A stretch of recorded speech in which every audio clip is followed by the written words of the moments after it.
Hello guys, so this is our next lecture on chemical science. Chemical science में हम अभी reactive intermediates cover कर रहे थे, बस इस लेक्चर में मैं रिएक्टिव इंटरमीडिएट्स नहीं ग्रुप थ्योरी का टॉपिक स्टार्ट करने जा रहा हूँ। Group theory basically CSIR net में बहुत इंपॉर्टेंट होता है, बेसिकली एमएससी के स्टूडेंट्स के लिए भी बहुत इंपॉर्टेंट टॉपिक है ग्रुप थ्योरी का। सो बेसिकली ग्रुप थ्योरी क्या है? ग्रुप थ्योरी एक मैथमेटिकल ट्रीटमेंट है। मॉलिक्यूल्स होते हैं ना, मॉलिक्यूल्स का मैथमेटिकल ट्रीटमेंट होता है। बेसिकली ग्रुप थ्योरी जो टॉपिक है इसको बीएससी मैथमेटिक्स में पढ़ा जाता है, बट केमिस्ट्री की फील्ड में जो हम मॉलिक्यूल्स पढ़ते हैं, जैसे कि हमने वाटर मॉलिक्यूल्स लिया फॉर एग्जांपल, तो इस वाटर मॉलिक्यूल्स में हम मैथमेटिकल ट्रीटमेंट करेंगे। मींस ग्रुप थ्योरी में बेसिकली क्या पढ़ा जाता है कि मॉलिक्यूल्स हम वहां पे ग्रुप पढ़ते हैं और ग्रुप की क्लोजर प्रॉपर्टीज होती है, एसोसिएटिव प्रॉपर्टीज होती है, उसकी कॉम्यूटेटिव प्रॉपर्टीज होती है, आइडेंटिटी होता है, इनवर्स होता है, वो सारी चीजें हम यहाँ भी फॉलो करेंगे। वहां पे मैथमेटिक्स के एग्जांपल होते थे, लेकिन यहाँ पर केमिस्ट्री के एग्जांपल्स होंगे जिनके लिए हम वो प्रॉपर्टीज को फॉलो करेंगे, मतलब उसका मैथमेटिकल ट्रीटमेंट करेंगे कि वाटर मॉलिक्यूल या अमोनिया मॉलिक्यूल क्लोजर प्रॉपर्टी को फॉलो करेगा, क्या एसोसिएटिव प्रॉपर्टी को फॉलो करेगा या कम्युनिटी प्रॉपर्टी को फॉलो करेगा, इस टाइप की चीजें होंगी। बट उससे भी पहले इसमें सबसे पहले चीज आती है दैट वाज सिमेट्री, क्योंकि यहां पर जो मैथमेटिकल ट्रीटमेंट है मॉलिक्यूल्स का वो उनके सिमेट्री एलिमेंट के बेसिस पे होता है। सबसे पहले हमें मॉलिक्यूल्स को देखना पड़ेगा कि सिमेट्री कौन सी प्रेजेंट है, और सिमेट्री एलिमेंट्स के पढ़ने के बाद ही हम यहां पर पहुंचेंगे जो ग्रुप की प्रॉपर्टीज होती है। बेसिकली ऐसा नहीं कि पूरा फुल मैथमेटिक्स ही होगा, सिर्फ यहां पर कुछ चीजें यूज होंगी क्लोजर प्रॉपर्टी वगैरह में, डिटरमिनेंट बनाने में, बाकी पॉइंट ग्रुप वगैरह, मोड्स ऑफ वाइब्रेशन वगैरह हमें निकालने होंगे। तो सबसे पहले हम स्टार्ट करेंगे सिमेट्री एलिमेंट से। Group theory basically mathematical treatment है केमिस्ट्री के मॉलिक्यूल्स का, तो इसमें सबसे पहले हम क्या पढ़ेंगे? Symmetry elements. और सिमेट्री एलिमेंट्स में भी सबसे पहले हम पढ़ेंगे axis of symmetry. Symmetry element हम पढ़ने जा रहे हैं सबसे पहले कि what is symmetry element,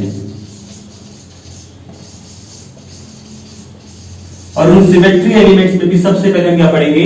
proper axis of symmetry. Proper axis of symmetry. ज्यादा कुछ थ्योरी में ना जाते हुए मैं सिर्फ कॉन्सेप्ट की बात करता हूं, ज्यादा थ्योरी में नहीं जाएंगे, ठीक है। सिमेट्री एलिमेंट्स पढ़ेंगे कि सिमेट्री एलिमेंट्स में एक्सिस ऑफ सिमेट्री भी आता है, प्लेन ऑफ सिमेट्री भी आएगा, सेंटर ऑफ सिमेट्री भी आएगा, प्रॉपर एक्सिस ऑफ सिमेट्री जो भी आएगा वो बात करेंगे। तो basically proper axis of symmetry क्या है? फॉर एग्जांपल एक वाटर मॉलिक्यूल हम लेते हैं, यहां पर ये वाटर मॉलिक्यूल लिया OH2, ये H2 हमने क्या ले लिया? एक वाटर मॉलिक्यूल लिया। फॉर एग्जांपल ये मेरे हाथ में है वाटर मॉलिक्यूल। तो अब हम क्या करेंगे? यहां से अगर मैं एक एक्सिस डाली, एक इमेजिनरी एक्सिस मान के चलते हैं कि ये वाटर मॉलिक्यूल है, और वाटर मॉलिक्यूल में इमेजिनरी एक्सिस ड्रॉ करते हैं। इमेजिनेशन कर रहे हैं हम कि ये हमारे पास दो ऑक्सीजन मॉलिक्यूल है, हाइड्रोजन है, दो हाइड्रोजन, और यहां पर सेंटर में क्या ऑक्सीजन है। तो यहां से मैं एक ऐसा इमेजिनेशन कर रहा हूं कि यहां से हम एक्सिस को डालते हैं, और एक्सिस को डालने के बाद हम इसको रोटेट करते हैं 180 डिग्री पे। तो जैसे इसको 180 डिग्री पे रोटेट करेंगे तो ये जो फ्रंट वाले हाइड्रोजन थे वो फ्रंट वाले हाइड्रोजन बैक में चले जाएंगे, यानी कि अभी हाइड्रोजन फ्रंट में दिखाई दे रहे थे, लेकिन जैसे हम इसको रोटेट करेंगे कहां चलेंगे? बैक में। बट अगर किसी से डिफरेंस पूछा जाए कि क्या इस रोटेशन में कोई डिफरेंस हुआ, यानी कि अगर हमने रोटेशन किया तो क्या रोटेशन के बाद मॉलिक्यूल की ज्योमेट्री चेंज हो गई? नहीं, क्योंकि अभी भी ये हाइड्रोजन थे और रोटेशन के बाद भी ये हाइड्रोजन ही है। सो दैट अगर मैं इसमें रोटेशन लगाऊं और वो रोटेशन कितने का हो? 180 डिग्री का रोटेशन हो, मतलब इस तरह से हम इसमें रोटेशन करने जा रहे हैं 180 डिग्री का। 180 डिग्री का आपने जब रोटेशन किया तो क्या होगा? OH2 ऑक्सीजन अपनी जगह पे रहेगा, बट अगर हम नंबरिंग करें इस हाइड्रोजन का नंबर 1 2 और इस हाइड्रोजन का नंबर 2, तो रोटेशन करने के बाद ये वाला हाइड्रोजन यहां और ये वाला हाइड्रोजन यहां पहुंच जाएगा। दैट मींस ये जो 1 नंबर है वो यहां आ जाएगा और 2 नंबर यहां चला जाएगा। तो ये जो था ये ओरिजिनल मॉलिक्यूल है, बट ये वाला जो मॉलिक्यूल है ये ओरिजिनल नहीं है, ये इसके इक्विवेलेंट है। ये क्या है? इसके इक्विवेलेंट है। अगेन अभी भी हमको ओरिजिनल मॉलिक्यूल नहीं मिला है, जब तक हमको आइडेंटिकल मॉलिक्यूल नहीं मिलेगा तब तक हम रोटेशन करते रहते हैं। तो अगेन हम इसमें 180 डिग्री का रोटेशन लगाएंगे, तो इमेजिनरी एक्सिस दोबारा से हम कंसीडर करेंगे कि यहां से क्या जा रही है? इमेजिनरी एक्सिस जा रही है। तो यहां से हमने एक इमेजिनरी एक्सिस को पास आउट किया, मॉलिक्यूल अगेन रोटेट होगा तो 2 यहां आ जाएगा, 1 यहां चला जाएगा, सो दैट ऑक्सीजन यहाँ पर हाइड्रोजन और यहाँ पर हाइड्रोजन, ये क्या होगा 1 और ये क्या होगा, यहाँ पे क्या आ जाएगा 2 और यहाँ पर क्या आ जाएगा 1। तो अगर हम ध्यान से देखें तो ये मॉलिक्यूल है वही सेम ये मॉलिक्यूल आ गया, मतलब 2 वाला हाइड्रोजन इसमें लेफ्ट हैंड साइड पे है, तो इसमें भी 2 वाला हाइड्रोजन लेफ्ट हैंड साइड पे, 1 हाइड्रोजन राइट पे, तो इसमें भी राइट में। तो इसीलिए मॉलिक्यूल्स में अगर आप एक इमेजिनरी एक्सिस इस तरह से ड्रॉ करो, कोई भी एक इमेजिनरी एक्सिस इस तरह से ड्रॉ करो कि वो रोटेशन के बाद इक्विवेलेंट मॉलिक्यूल कर देता है, इक्विवेलेंट मॉलिक्यूल। अब देखो अगर ये मॉलिक्यूल था, इसमें अगर हम 90 पे रोटेशन कर देते तो ये ऐसा हो जाता, और अगर 90 पे रोटेशन करोगे तो कोई भी देख के बता सकता है कि मॉलिक्यूल अभी ऐसे था और अब ऐसे हो चुका है, डिफरेंस ये आया है। लेकिन अगर मॉलिक्यूल इस तरह से और आपने 180 का रोटेशन किया किसी को बिना दिखाए, तो वो बता नहीं पाएगा कि इसमें रोटेशन हुआ है कि नहीं हुआ है। क्यों? क्योंकि है तो दोनों हाइड्रोजन, बस डिफरेंस क्या हुआ है कि पहले ये हाइड्रोजन यहां था, ये हाइड्रोजन यहां, रोटेशन के बाद दोनों हाइड्रोजन अपनी पोजीशन को रिप्लेस किया है। बट ये सिर्फ वही बता सकता है जिसने एक्चुअली मॉलिक्यूल को देखा है रोटेट होते हुए, जिसने रोटेट होते हुए नहीं देखा वो डिफरेंस नहीं बता पाएगा कि मॉलिक्यूल रोटेट हुआ भी था या नहीं हुआ था। तो इसीलिए किसी मॉलिक्यूल्स में अगर आप पर्टिकुलर एंगल पर या पर्टिकुलर एक्सिस पर रोटेशन करने के बाद उसको इक्विवेलेंट मॉलिक्यूल में कन्वर्ट कर देते हो तो वो axis of rotation proper axis of rotation कहलाता है। अब क्वेश्चन ये आता है कि हम इसको 180 डिग्री पे क्यों रोटेट किया, ठीक है, क्योंकि किसी और एंगल पर रोटेट करने के बाद इक्विवेलेंट मॉलिक्यूल नहीं मिलेगा, सिर्फ 180 पे ही मिलेगा। तो इसके लिए एक फॉर्मूला होता है n is equal to 360 by theta, n is equal to 360 by theta। तो हमें एंगल निकालना है कि कितने डिग्री पर रोटेट करें, तो यहां से एंगल का फॉर्मूला हो जाएगा theta is equal to 360 by n, 360 by n। n यहां पर होता है कि सेंट्रल एटम से कितने एटम ज्वाइन है, तो यहां पर इस पर्टिकुलर केस में n की वैल्यू 2 है क्योंकि दो हाइड्रोजन अटैच है ना, तो n की वैल्यू 2 है, देयरफॉर थीटा की वैल्यू कितनी आ जाएगी, 360 by 2 becomes 180 degree, becomes 180 degree. अब n की वैल्यू 2 है और अगर n की वैल्यू 2 है तो इसमें ऑपरेशन कितने लगेंगे, इसमें जो एक्सिस ऑफ रोटेशन होगा इसका भी एक सिंबल होता है कि अगर मैंने कहा प्रॉपर एक्सिस ऑफ सिमेट्री, तो प्रॉपर एक्सिस ऑफ सिमेट्री का जो सिंबल होता है वो होता है Cn, इसको Cn से रिप्रेजेंट करते हैं। जैसे हम प्लेन ऑफ सिमेट्री पढ़ेंगे तो प्लेन ऑफ सिमेट्री का सिंबल जो होगा सिग्मा से होगा, मतलब प्लेन ऑफ सिमेट्री को सिग्मा से रिप्रेजेंट करते हैं। इसी तरह से जितने भी सिमेट्री एलिमेंट्स होते हैं उन सबका अपने आप में एक प्रॉपर सिंबल होता है। तो प्रॉपर एक्सिस ऑफ सिमेट्री का सिंबल अपने आप में क्या है, Cn है। n यहां पर है नंबर ऑफ एटम, कितने आ रहे हैं, 2 आ रहे हैं, सो ये हो जाएगा C2। तो हम कह सकते हैं कि वाटर मॉलिक्यूल में क्या प्रेजेंट है, C2 प्रेजेंट है, C2 प्रेजेंट है। लेकिन अगर पूछा जाए नंबर ऑफ ऑपरेशन कितना है, तो नंबर ऑफ ऑपरेशन देखो कैसे आएगा, हमारे पास C2 है, प्रॉपर एक्सिस ऑफ सिमेट्री हमारे पास कितना है, C2 है। तो जब आपने पहली बार रोटेशन किया तो इसको कहोगे C21, कि आप फर्स्ट बार रोटेशन करने जा रहे हो तो आपने इसको C21 कहा, और जब आप दोबारा रोटेशन करोगे तो उसको क्या कहोगे, C22। एक बार रोटेशन किया, दोबारा रोटेशन करोगे तो 2 कहोगे। और रोटेशन अगर ऑर्डर के बराबर हो जाए, क्योंकि हम जैसे ही यहां पे रोटेशन लगाएंगे तो हमारे पास इक्विवेलेंट मॉलिक्यूल आएगा, तो जो इक्विवेलेंट मॉलिक्यूल आ रहा है वही पहला वाला मॉलिक्यूल है, तो ये आइडेंटिकल है। तो इसलिए जब कभी भी रोटेशन में, प्रॉपर एक्सिस ऑफ रोटेशन में ऑर्डर रोटेशन के बराबर हो जाए तो आइडेंटिटी कहलाता है। आई मीन कि अगर C3 हो जाए तो आइडेंटिटी होगा, C4 4 हो जाए तो आइडेंटिटी होगा। इसका मतलब Cn n अगर हो जाए तो वो हमेशा क्या होता है, आइडेंटिटी होता है। जितना ऑर्डर है अगर उतने ही रोटेशन लगा दिया तो हमेशा क्या आएगा, वो आइडेंटिटी आएगा। तो इस तरह से हम प्रॉपर एक्सिस ऑफ रोटेशन करते हैं कि रोटेशन करने के बाद मॉलिक्यूल में क्या आ जाता है, इक्विवेलेंट मॉलिक्यूल।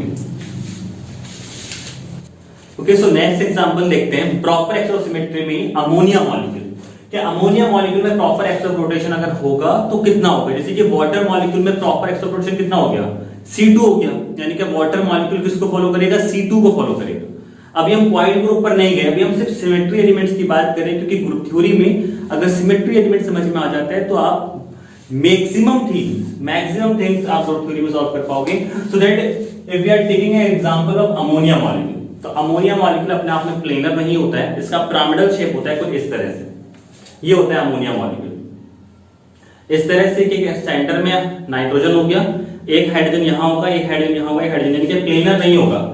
ये अगर बोर्ड पे रखोगे तो कुछ इस तरह से आएगा, ठीक है, क्योंकि इसमें लोन पेयर ऑफ इलेक्ट्रॉन होते हैं, जो कि लोन पेयर ऑफ इलेक्ट्रॉन इसको प्लेनर होने नहीं देते, इसकी वजह से पिरामिडल शेप होता है। सो बेसिकली नाइट्रोजन है, यहां पर एक हाइड्रोजन जिसको हम प्लेन पे दिखा रहे हैं, एक हाइड्रोजन है अबव द प्लेन और एक हाइड्रोजन है बिलो द प्लेन। तो हमारे पास टोटल 3 हाइड्रोजन एटम है, NH3 मॉलिक्यूल हो गया। अब इसमें हम चेक करेंगे क्या कोई प्रॉपर एक्सिस ऑफ रोटेशन है, और अगर है तो कितना है। तो हम पहले से थीटा निकाल सकते हैं। थीटा कैसे निकालेंगे, अभी हमने फॉर्मूला लिखा था कि theta is equal to 360 by N होता है। क्योंकि theta is equal to 360 by N होता है, और यहाँ पे जो एन की वैल्यू है वो 3 है, क्योंकि 3 हाइड्रोजन एटम है।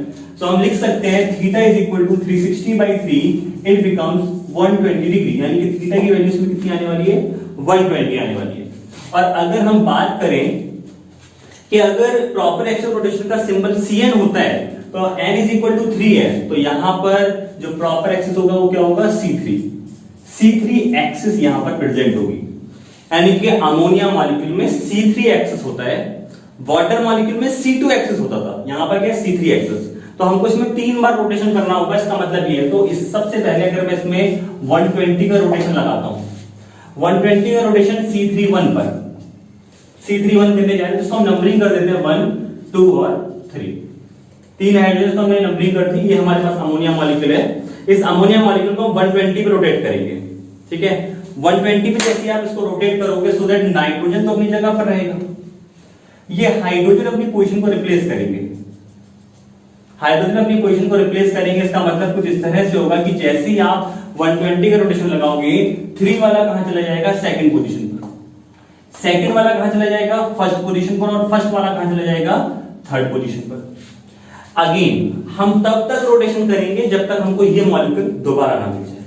सो अगेन अगर मैं इसमें रोटेशन लगाऊं 120 डिग्री का, तो इसको मैं क्या करूंगा, C32 दूसरा रोटेशन लगाने जा रहा हूं, तो दैट नाइट्रोजन अपनी जगह पर रहेगा, हाइड्रोजन, और यहां पर हाइड्रोजन हाइड्रोजन हाइड्रोजन। अगेन ये अपनी पोजीशन को रिप्लेस करेंगे, 3 वाला कहां पहुंचेगा, 2 की पोजीशन पे, तो 3 यहां पर आएगा, 2 यहां पर आ जाएगा, और 1 कहां जाएगा, यहां। अभी भी इक्विवेलेंट मॉलिक्यूल नहीं आया, तो हम दोबारा से इसमें रोटेशन लगाएंगे कितने का, 120 डिग्री का। 120 डिग्री का रोटेशन लगाओगे C31, C32, अब ये क्या कहलाएगा, C33। और अगर रोटेशन ऑर्डर के बराबर आ जाए तो उसको क्या कहते हैं, आइडेंटिटी कहते हैं। ये ऑपरेशन में काउंट नहीं होगा क्योंकि ये आइडेंटिटी है। तो जैसे ही आप इसमें 120 डिग्री का रोटेशन लगाओगे, नाइट्रोजन अपनी जगह पर, सो दैट हाइड्रोजन, एक हाइड्रोजन अबव द प्लेन और एक हाइड्रोजन बिलो द प्लेन। जैसे रोटेशन करोगे तो 1 कहां पहुंचेगा, यहां पर आएगा, 2 आगे आ जाएगा, और 3 कहां चला जाएगा रोटेशन के बाद, बिलो द प्लेन।